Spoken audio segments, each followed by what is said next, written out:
Alright, what's up YouTube? Today I'm going to be showing you guys how to win more gunfights on the Call of Duty Advanced Warfare.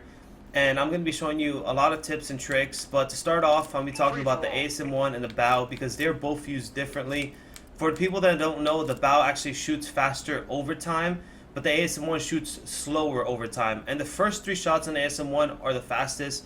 So there's a way of using the gun, and the way I like to call it is pop shotting.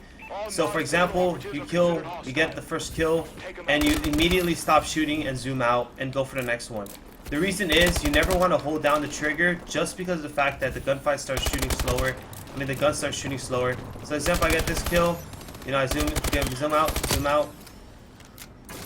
And that's how, you shoot a lot faster. You never want to hold down the trigger unless there's 2 people literally in front of you. You never hold down the trigger. You always zoom in and then zoom back out. Never pre-fire with this gun. Never. Only pre-fire if it's really going to help you, but you never really want to pre-fire with this gun. It's just going to lead you to your doom. This gun is not a pre-fireable gun. The BAO is the only gun I recommend pre-firing with. If I shoot this like this, it starts shooting slower. And if someone with an ASM-1 comes around this corner, he's going to immediately kill me. I'm not going to stand even a chance. Alright, so now we got the BAO. The BAO is obviously one of the best guns in the game with the ASM-1. They're both the best. The BAO has a unique thing that the faster you shoot, the more you shoot, the faster the fire rate becomes. So this is a gun you always want to pre-fire with. Pre-firing around corners, pre-firing even before you see pre-firing is before you see your enemy. But pre-firing in general, it's really useful. It's something you should always do with the BAO. For example, I don't even see this guy, but I already start shooting, knowing he's gonna turn. He's gonna either go left or right, and I just won the gunfight. So you always pre-fire with this gun. The BAO is the gun you always pre-fire. You never want to not pre-fire with the BAO. And the way it's used, obviously, especially against the ASM-1, you always want to have range. You want to post up in spots where either higher ground or where you won't be in a close quarter combat with ASM-1. So for example, if I'm in here, if I'm in Biolab, I don't want to go like this. Or I don't want to go like this. What I want to do is go about mid-range and go like this. Have my distance. Now if I'm with the ASM-1, it would be the complete different thing, and basically I do want to be like this. I do want to be in a close quarter combat, be ready to shoot someone in front of me. The BAO can take the ASM-1 close range to mid-range, but mid-range it has a higher chance. Close range, it's about 40% chance of winning. The ASM-1 has about 60. No, even it's probably like 70-30 actually. Close range ASM-1 just melts in general, so it's not, BAO doesn't stand too much of a chance. So remember guys, always pre-fire with this gun. Always have the fire rate. Pre-fire. So to go with those tips, always just pre-fire in general. Pre-firing is really good in this game. Before seeing your enemy, or let's say I know guys around this corner and I start going like this. This pre-firing in general would help you win a lot more gunfights. And if you're playing hardpoint, you always know where each other are. So like, you're giving away your location, it's not a big deal. Just pre-fire what you can, and just pre-fire where you think your enemy's going to be, and that's going to help you win a lot more gunfights. Another huge thing that I feel like it's very underlooked in this game is pre-aiming. People run around like maniacs and just expect to get a lot of kills. Now with the ASM-1, which is in the game now, obviously you can kind of become like a maniac and run around. But it's mainly in S&D. This goes to mainly in S&D. You always want to pre-aim. You want to pre-aim corners. You want to always have the first shot. If they're pre-aiming you and you're not pre-aiming them, they're most likely going to win that gunfight just because they already have first shot on you. But if you're pre-aiming each other back, let's say you're both turning around this corner, you both go like this, then you both stand a chance. It's a 50-50 gunfight. It can go either way. And it's, increases your chances of winning the gunfight. You don't want to run around like a maniac and then them catching you off guard while sprinting. So remember guys, pre-aim is life, pre-aim is king, pre-aim is everything. Now the next thing is exo movement. The exo movement can help you win a lot of gunfights, and I'm going to be explaining to you how right now. There's a backside, there's a left, fucking boost, damn it. There's a right.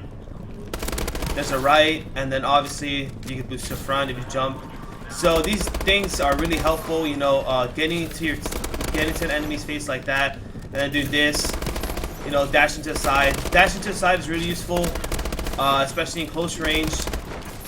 If I know a guy's coming in here and I dash like this, I juke him. He's coming in centering like this, and out of nowhere, boom, my guy goes there. So now he has to go like this. And by that time, I usually have him dead already. So extra movement can help you win a lot of gunfights. Just, you gotta use the movement correctly. I know a lot of you guys already know how to use the movement for the most part.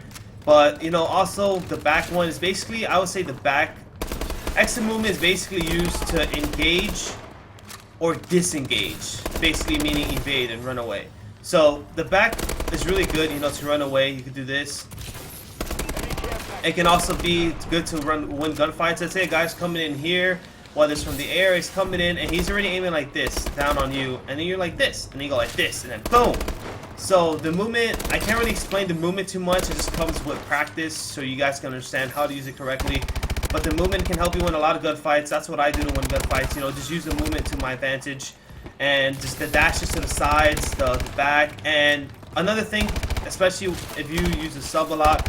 You see how I'm just fast with it? I'm so fast with it. If you use the sub a lot, a good thing to do is dash towards them. So you want to use the extra movement to also engage in gunfights. And what I mean by that is get closer to them. You know, you do this. Boom! Up in your face. Boom! Up in your face. And this kind of helps because it catches people off guard. If a guy's entering the room and he's aiming at you, but a good tip is never go in front of them unless you have maybe an ASM1, but go more towards the side like this because you catch the guy a little bit off guard. For the next tip, it has to do with double jumping. I'm going to be telling you guys how to use it the most efficient way and the best way. So when it comes to double jumping, what a lot of people I feel like do wrong is they don't aim in ever. They just jump around like maniacs and expect to get the gunfight. That's not how it has to be done. Freaking aim in before you jump is probably one of the best things. Like this. You see, I'm already aiming in. And then I jump. And then I continue aiming and I continue jumping like a maniac. The reason this is so good is because you're already aiming in. It has to do with, it's basically pre-aiming. But you know, you're pre-aiming midair. So just think of it this way. You have first shot already because you're pre-aiming. And all you have to do is double jump to get a clearer shot or to mess up their shot. Now for the second last tip has to do with hip firing. This game, aiming in is so good. This is not freaking Ghost or Black Ops 2 where hip firing is godlike. Now, I'm not saying hip firing is bad in this game. I'm just saying aiming in is better. Why? The hip fire is a lot. I feel like it's really inconsistent. This range is probably the only time you should be hip firing. Like close quarter combat, I understand. But and maybe with the ASM1, the hip fire is a little better. But even when I'm in close range, I love pre-aiming. I love pre-aiming. Look, I'm really close, but yet I'm still pre-aiming in. I'm still zooming in because I feel like it's better. Try not to hip fire too much. It's not as good. You see, look how close I am to him, and it's not hitting. Like it's not that good. Only hip fire in like ranges like this, but always pre-aim for the most part. Pre-aiming will get you a lot more kills and a lot more wins in your gunfights. Alright, for the final tip, it's centering. That you see what I did, that dash, and it basically won me the gunfight. Obviously, it was a bot, but it won me the gunfight. Boom! So, for the next tip, centering is a huge thing. It's in every Call of Duty. You always want to do it in every Call of Duty. A lot of you guys probably do it already, but for the people that don't, I'm going to be explaining it real quick. This is a quick, brief explanation. Centering is all about already aiming in, already looking, I'll say looking at the area, you know, you think your enemy is going to be, or just centering in the middle of your screen. So when you see someone or centering around the area, for example, I'm centering here because it's ground level. So I expect the guy to be somewhere here. But if there's like a platform, I have to center now here. Unless I think there's a guy coming down here, then obviously I continue centering down here. Centering is really good just because it wins you a lot more gunfights. You know, you're basically, all you have to do at this point is aim in. So remember guys, centering is a huge thing. Always just center around the area you think the enemy's going to be at. And always just center when you're running. For example, I'm centering, and there's a guy going to be here, a guy going to jump up. Alright guys, gave you some good tips on how to win more gunfights. I hope you enjoyed the video. Don't forget to like, comment, subscribe, and If you really liked it, don't forget to leave a like. Leave in the comments below if you want me to do any other suggestions. If you want me to do how to increase your aim or how to, you know, get a better shot, stuff like that, I could definitely think of doing something like that for you guys. Well, thank you guys for watching. I really appreciate it. A quick tip for you guys: always play on a lower sensitivity. Don't go higher than 5. I would say if you guys want to have a nice steady shot, play within 2, 3, 4. Don't play any lower, don't play any higher, and you guys will definitely see a difference. For the people who play on like 7, 8, 6, 9, just go lower, guys. Just don't. No. Apathy out.